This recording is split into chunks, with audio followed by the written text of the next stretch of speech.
Buenas tardes, es un gusto realmente estar acá y agradecer a los organizadores por este evento que creo que empodera y fortalece a la mujer de una manera increíble.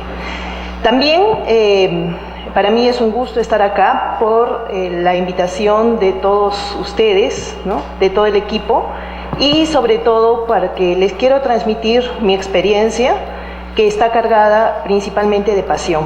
Pasión por lo que me gusta, pasión por la que he trabajado y por la que he hecho muchas cosas, y realmente a veces sin cansarme y con mucho gusto, porque cuando se hace algo que nos gusta, eso no es trabajo, sino es un disfrute personal. Crecí en una casa en que había muchos libros, mucho acceso a música, a cultura, y mis padres eran especialmente lectores. Había una gran biblioteca y en la cual yo disfrutaba increíblemente las horas de sobremesa, ¿no? Después del almuerzo. Mis padres no solamente se preocupaban de proveernos los alimentos necesarios, sino también alimentaban nuestro intelecto y nuestro espíritu, comentándonos acerca de las historias que estaban leyendo en ese momento, ¿no? Y nos hacían viajar pues a través del tiempo, a través de la historia, y a veces hasta mundos fantásticos, ¿no? O a veces comentaban vidas de personajes interesantes. Era muy pequeña aún cuando descubrí que había la biblioteca en la casa, aún no sabía leer, pero alguna vez le pregunté a mi padre, ¿por qué leía tanto, no? Y él me comentó que era porque en cada uno de esos libros de la biblioteca estaban los secretos del mundo. Y eso pues para mí fue activar mi curiosidad infantil, ¿no? Entonces empecé a imitar. Uno generalmente actúa por imitación, y descubrí que una linda colección de libros titulada Mundo Pintoresco, ¿no? Era una colección de 20 tomos. En estos libros se veían a personajes, transitaban por ahí personajes de lo más diversos, ¿no? Entendí ahí la diversidad cultural. Podía verse desde una hermosa geisha japonesa ataviada con su kimono, o de pronto una tribu de bereberes, ¿no? Con su rostro esculpido por el viento, la arena, y de pronto el Sahara, ¿no? El desierto del Sahara, ¿no? Todo esto creo que fue el inicio de mi pasión por la cultura. Cuando ya tenía que elegir carrera, creo que todas las cosas que he estudiado en toda mi vida, porque realmente me gusta mucho estudiar y por mí seguiría estudiando, han estado encaminadas a entender la cultura desde diversas perspectivas, ¿no? Si bien es cierto la intelectual, académica por un lado, así también el tema de la gestión cultural y asimismo el de la creación, ¿no? Y tuve el gran honor de estar en la Dirección de Cultura de Arequipa, del reciente creado Ministerio de Cultura de Arequipa. Bueno, a ver, ¿qué entendemos por cultura? Muchas personas, mucha gente piensa de que cultura solamente tiene que ver con la cultura clásica, ¿no? Es aquella que de pronto está relacionada a las bellas artes, como la pintura, la escultura, el teatro, la música, la gran literatura, ¿no? Y que para eso se necesita ser una persona culta o cultivada, ¿no? Por otro lado está la cultura popular. La cultura popular, ¿no? Desde la cultura tradicional, que podemos ver a través de las representaciones y desde nuestros pueblos originarios, y también la cultura que van haciendo, ¿no? Como por ejemplo la nueva cultura, que sí se puede decir que ya representa una cultura, la cultura chicha, por ejemplo, o de pronto el graffiti, ¿no?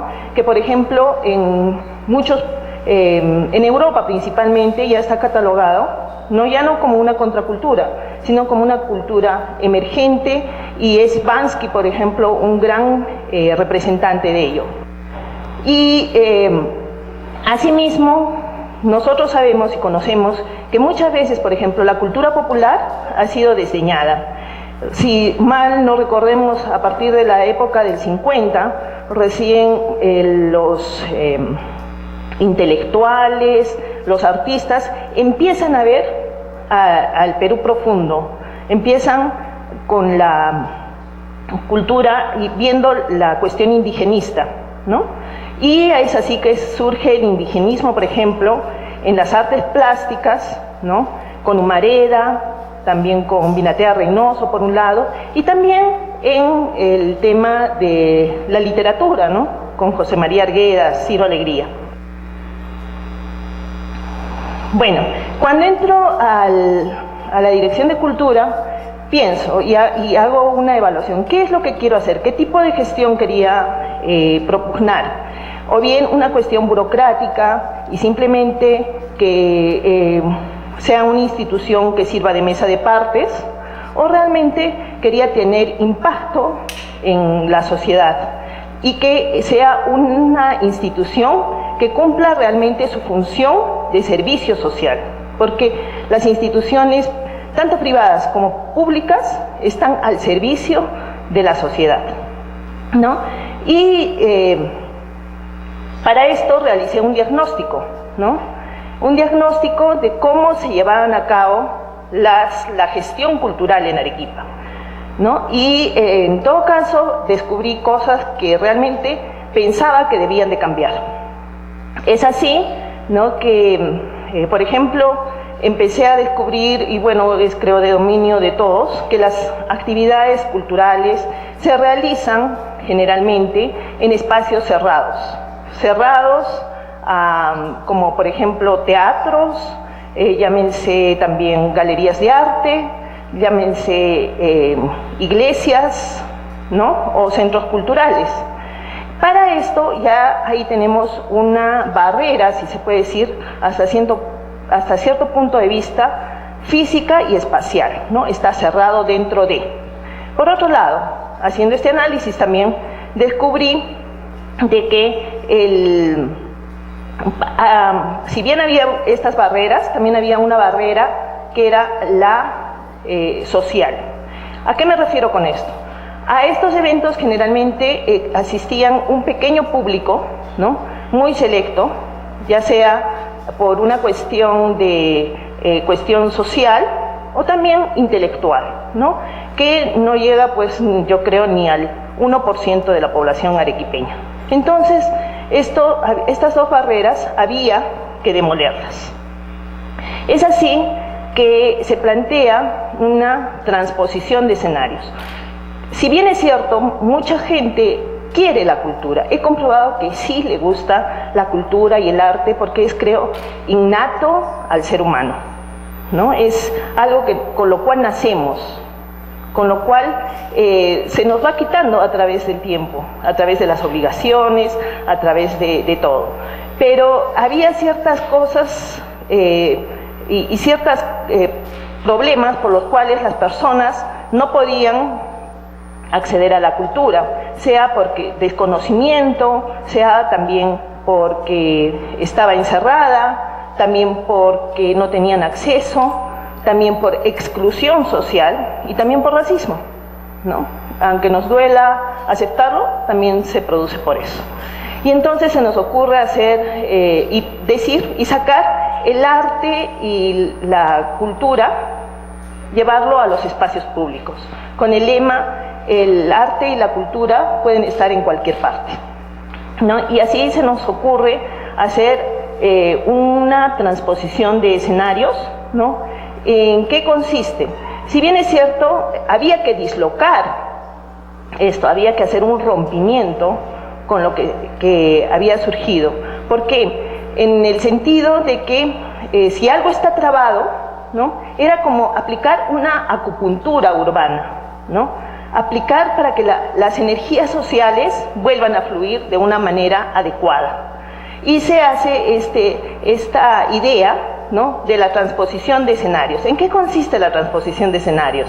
La transposición de escenarios consiste en llevar, por ejemplo, arte y cultura, convertir un gran espacio público en un gran lugar cultural, en un gran centro cultural. Y por otro lado, llevar estos espacios públicos hacia una sala de arte, ¿no? Con esto rompíamos muchas cosas de las cuales ya habíamos hablado. Por ejemplo, ¿y qué sucede? ¿Cuál es el impacto? Cuando, por ejemplo, alguien, como por ejemplo el ingenioso Hidalgo Don Quijote de la Mancha, coge un lavador de un barbero, ¿no? Y se lo pone como sombrero, le está dando otro uso y logra de este modo llamar la atención, ¿no? Cuando nosotros cambiamos de un lugar al otro las cosas, siempre llaman la atención, estamos haciendo un rompimiento, un disloque de algo. La primera intervención que se realizó bajo este concepto fue en el Cementerio General de La Pacheta, ¿no?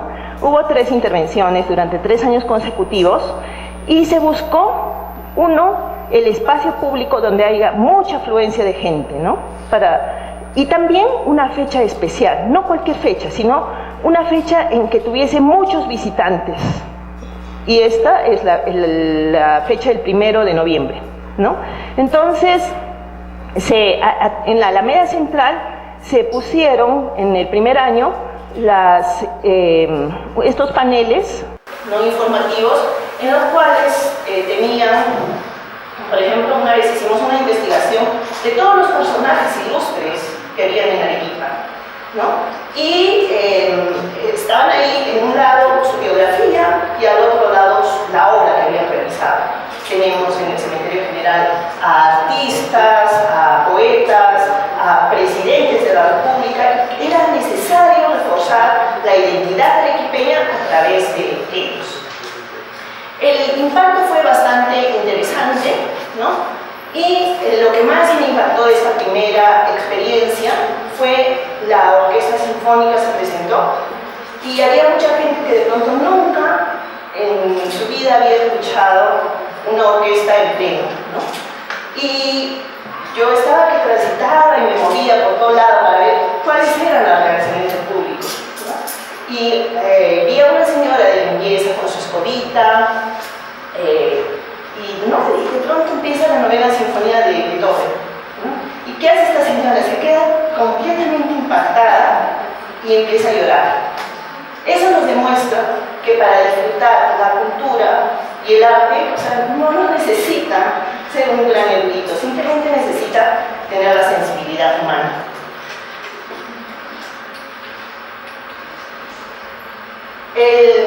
Y asimismo, llevamos el Cementerio General a una sala de arte. Invitamos a un grupo de fotógrafos para que pudiesen captar y vean y se revalore la belleza que tiene también el cementerio. Otra intervención que hicimos en este mismo lugar fue una sobre poesía de la muerte. Igualmente a través de paneles. En estos paneles se ponía al poeta, su biografía y un poema. Era increíble cómo la gente disfrutaba de la poesía. Disfrutaba tanto y le conmovía tanto que muchas personas intentaban escribir y copiar en unas libretitas toda la poesía. Otras personas, por ejemplo, en la última intervención que hicimos sobre Mariano Melgar, fue impactante también ver que frente a un poema de Mariano Melgar se ponían unas 10 personas, por ejemplo, y empezaban a leer, o sea, cada uno por su lado, pero a simple vista daba la impresión que leían a coro. Esas son experiencias, creo, importantes y reconfortantes para quien hace gestión cultural. Con esta intervención también se obsequiaban libros, ¿no?, que eran editados especialmente para los eventos. Se editó uno de poesía que se titulaba El otro lado de la eternidad, en la que había poetas desde César Vallejo, Mariano Melgar, Blanca Varela, Italo Calvino, entre otros. Igual, esta es la de Huéspedes Ilustres y la última que se hizo de Mariano Melgar. La orquesta sinfónica que tocó también ahí, con una concurrencia increíble. Habían más de 1000 personas, ¿no? A una hora y en un lugar donde había mucha concentración de gente. O sea, gente que de pronto no tendría acceso a estos eventos. Otra intervención que se realizó también bajo el mismo patrón es en el Mercado San Camilo. Lo hicimos en una coorganización. Las personas y el gremio de vendedores que hizo muy organizados y muy colaborativos. Y les encantó que una institución pública pusiese los ojos en este lugar, además que es declarado como Patrimonio de la Nación. Se pensó la intervención también con algo bastante novedoso. Ver este gran espacio y bellísimo espacio como es el Mercado San Camilo a una manera de retablo, de un retablo ayacuchano. Y es así que, por ejemplo, en el primer nivel, que es donde venden las frutas, verduras y todos los artículos que hay en el mercado, se llevó a cabo, por ejemplo, presentaciones, la banda del Colegio Independencia, estuvo también la danza del Pipiti. En un segundo nivel, que es donde se venden telas, ¿no? Se instaló un escenario para que toque la orquesta sinfónica y también pensamos en un tercer escenario, que es el techo. El primer año hicimos una intervención en el techo del mercado, como ven, a través de unos grandes paneles en el que estaban cuadros de artistas arequipeños, ¿no? Del siglo XX, pero se bamboleaban mucho y había peligro de que se descuelguen y puedan causar algún accidente. Al año siguiente pensamos en usar más bien ese viento que había a favor e hicimos una intervención con esculturas cinéticas que se movían con el viento. Para esto pedimos a muchos alumnos de las escuelas de arquitectura y de arte de diversas instituciones educativas que realizaran ello y fue realmente un evento bastante simpático. Y también se hizo una intervención que se llevó a cabo en un centro cultural, ¿no? En el que se invitó a artistas plásticos para que expusieran su obra con la temática del mercado. Les di a las chicas para que repartieran unas tarjetitas para justamente de los cuadros que se hicieron para esa exposición, ¿no? Como les digo, se miraba el mercado de una manera diferente e interesante, ¿no? Y que se revaloraba. Lo interesante fue llevar también a las personas que trabajan en este lugar para un centro cultural. Nunca habían tenido acceso a un centro cultural por los motivos antes expuestos, ¿no? Y de pronto eran nuestros invitados de honor, y eso era interesante. Era interesante cómo las señoras que preparan los tamalitos llevaban sus tamalitos, sus ponches, y se apoderaron en ese instante del centro cultural. O sea, ese centro cultural ya no era vedado para ellos, sino era para ellos. Eran parte de la equipa y se sentían integrados a la sociedad. También se hizo una intervención, una exposición fotográfica, ¿no? O sea, con temas de San Camilo. Creo que eso fue bastante emocionante para las vendedoras, los vendedores, porque se veían retratados en él.